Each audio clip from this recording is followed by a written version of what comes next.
I'm Fred Battaglia, by the way. It's a good pleasure meeting you all. I'm your incumbent judge. Been doing it for 4 years. This is my opponent, Mr. Paul. How are you? So what would you like to ask us? So our first question is, what issues influenced your decision? What issues influenced your decision to run for district court? Who goes first? You can just go first. All right. I've been doing criminal justice reform work. I'm a civil rights attorney, and I got to a point in my career where I wanted to bring the work that I've been doing and the lens that I have about criminal justice reform work to the bench. We have a new DA in town, a new district attorney, a new sheriff. We have a progressive city council, and I have had the pleasure of being in service to criminal justice involved individuals. I was shot in my front yard, and at that time I started to think about what safety looks like in our community. So I started working with people that have criminal records so that they can get back to work, so they can get back to get their driver's license restored, and that they could thrive. And I think when people have opportunity after they've been involved in the criminal justice system, it makes us all safe. So I've worked on the other side. I've seen the humanity in people that have been involved in the justice system. And as a victim, I've seen the humanity of those affected by people that hurt other individuals. And I wanted to bring that lens of seeing both sides to the justice system. I think I have a different view of things than the traditional way people get to the bench. Thank you. All right. I was a private attorney for 29 years. I did the criminal defense work in both state and federal work. I probably did about 35 murder cases in Durham.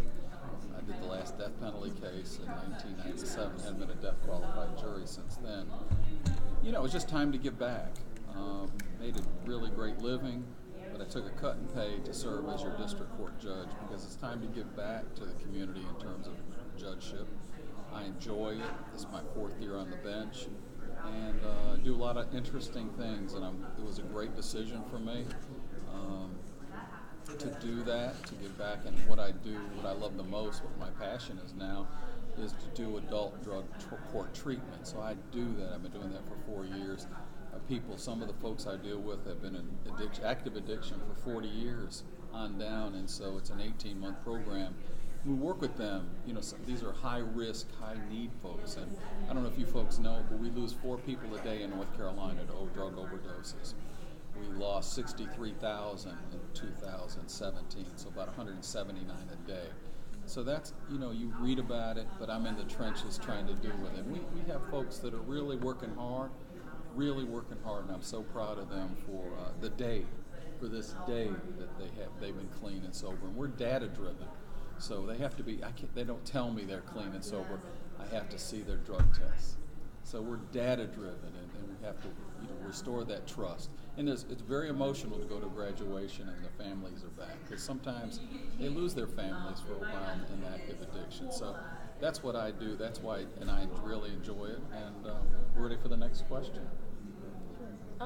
So do you believe that the rehabilitation purpose or goal for the justice system is met for juvenile court and I guess for adult court here in Durham? Rehabilitation, so do you mean rehabilitating people from crimes or life of crime or drugs, or what could you Well, I guess tell me either a little? way you want to contribute it. I guess we were more talking about just in Like- general, life. So in my experience, in my work with helping people get over the collateral consequences of contact with the criminal legal system, there's people that make mistakes, there's people that pay their debt to society. And I asked some of my friends, I asked a friend the other day, he spent 20 plus years in prison, and I I said, do you think that that punishment was fair? And I said, where do you think along that timeline that you had enough prison, that you were punished enough? You know, how much of that time was necessary? And he told me all of it. So I think it depends on the person about when they're ready to change. Some people make a mistake, skirt along the justice system, one and done. Maybe once or twice they make mistakes and then they're done making mistakes. And some people it takes longer. So it really depends on the individual about when they're ready to be done with their past. For some that are addicted to drugs or have a mental health issue, sometimes those take longer, but it really depends on if the person is able to say, I'm ready to make that change, I'm ready to take the steps to put that past behind me, no matter what it is. Of course, mental illness is something different, but if you have an addiction, if you want to seek help for that, if you were involved in crimes or other types of nefarious behavior out in the community, I think when you make that decision that you're ready to put that behind you is really the key to saying when somebody's ready, when they're rehabilitated. I think the answer is no to the way you phrased the question, and it really comes down to funding. You know, I'm going back a few years before maybe you were born, but around that time we had more adult drug treatment courts. We had juvenile adult drug treatment, family court, adult drug treatment for the family that were funded by the states. North Carolina, the state of North Carolina. And so they took that all away from us. And now we are funded by the county commissioners. And so we're on a shoestring budget. And I think the fundamental question is, what is the role of government? And I think the role of government is to help our citizens. I mean, when I started practicing law, we had about 1 million people incarcerated across the United States. Now we have 2.4 million approximately. And so what is the purpose of incarceration? You have to address that issue. 80% of the people that I see in district court have a mental health or a substance abuse issue or a combination of both. So when you put those into terms of what that's doing to our society, I think, you know, we're 20 years behind. We need the funding to help our citizens. And, you know, it's how do you come off a drug addiction if you don't have a home place? And so some of the folks that I see that I help in drug treatment court, and we take them off steps. We take them out of drug houses. They're looking to go to prison, and so we work with them. If you don't have a home place, you can't get food stamps. So you can't get food. Think about, we have about 350 people every day. Think about how cold it's going to be tonight. We have an average about 350 people that are homeless. And so I think government has a role, and I think it's to help our citizens. The root of the problems, you know, are poverty, and they lead to certain things. And so to answer your question is we need funding. We need funding. We need funding, and I'm against, you know, them setting a cap on the tax rate of constitutional amendment, because I think the role of government is expansive. All right. I'm enjoying the cooking, so what's the next question? How would you address juvenile delinquency?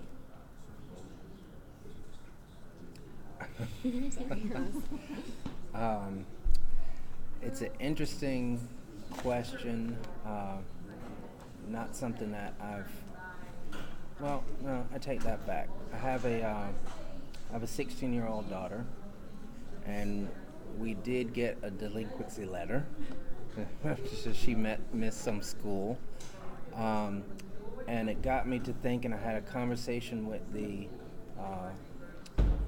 principal about the letter that came home, and what I expected was that the school would reach out to us to see what was going on before they put her in detention, because sometimes these absences are beyond her control. I would address the truancy issue by I think it's a social issue. I think we need to have resources in the school so that the school has people that can reach out to the family to find out if there's a problem going on and how to resolve that, because often the children aren't the ones that are in control of what goes on in the house. So I think it's a social work kind of issue that we need to reach into the home and find out and get to the root cause of the issue, because it very well may be not something that's in control of the student. There's usually a bigger issue there that needs addressing, and I'd like to see us get to the bottom of that before we just punish somebody for truancy. I was a truancy court judge for a few years before I got on the bench at Riverside High School. My son went. He hated it that I was would go there and deal with some of those issues. But I think getting to school is an issue sometimes. I think getting to school is a host of issues. I mean, it comes down to sometimes we all don't have the same family structure, and I'm not talking about a mother. I'm talking about relationships to support us, to get us to school, and I think those are key issues. Poverty, drug addiction of parents is a key issue, and I think when it overlaps into so sometimes I see folks that are charged with offenses that end up in jail that are 16 and above. And so my presumption is, let's get them out so I can put an ankle bracelet on them and put them on a curfew and make them go to school. And so, because one night in jail, they don't want to be there no more, which you can understand that, right? I mean, and so I think we have tools, and we must be very sensitive to your age group. And I know you all think you know everything, and I used to know everything, and now I don't know anything, you understand? And so, but I think that you all still need adults, right? You know, you still need adults. I know you're getting ready to go to college soon. You're going to forget about us for about 4 years, and that's okay. But our youth is very important to our society. You are very important to our society. That's why I'm here to talk with you about it. And I do teach Sunday school, so I try to talk to them to keep them out of the criminal justice system, and that's part of the answer. I could talk for a while, but that's really the main points. What are your opinions on raising the age to 18 for trying youth as adults in North Carolina? I'm all for it. I've advocated for it. It is finally the law. I think, when I see 16-year-olds standing in front of a judge with no parent, no help, it really is hard to see that. I think that raising the age will do a number of things. I think I answered some of those in the questionnaire about recidivism, about keeping youth out of the adult system. There's a lot of reasons to keep kids out of jail, away from adults, if they're doing things that end them up in an active incarceration. So I'm all for raising the age. I'm sorry that North Carolina had to be the last state in the country to raise the age, but we're finally here, and I hope it's a very positive thing for you guys, for our youth, and for this society in general. I think raising the age is sort of a misnomer. Right now it's sort of unfunded. So we have this raise the age that has been passed by our legislature, but it hadn't been funded. So what's the point of funding? So in other words, juvenile court has to expand. But I think it's a good thing. I think it works well in Florida. Like I have experiences from Florida studying that, and it does work well. I think the problem with raising the age you hear, if you think it relates to everything, it doesn't.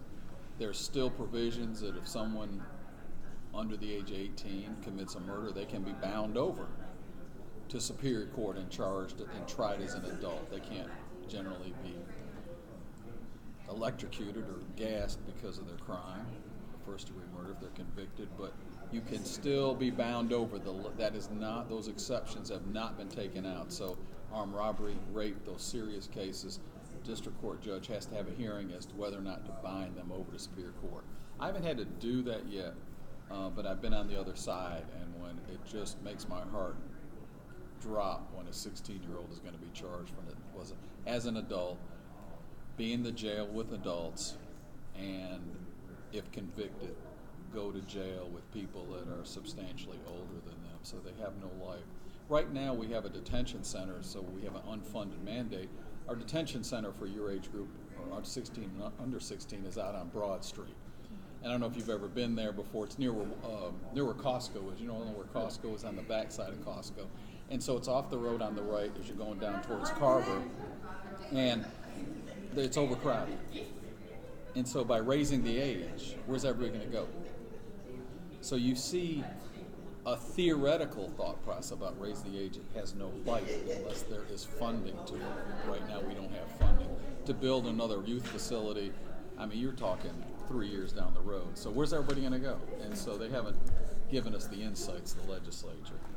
Next question. We got time for like one short one. Qualities. Yeah. What are the most important qualities that you consider go into being a good judge? I think compassion, demeanor on the bench. I think But we need to wrap up, and candidates need to move to your next table, please. So go to the table. thank you for your questions. I think you have to really love the law, love people. Enjoy talking to you all. The big brother has spoken. And I humbly ask for your vote.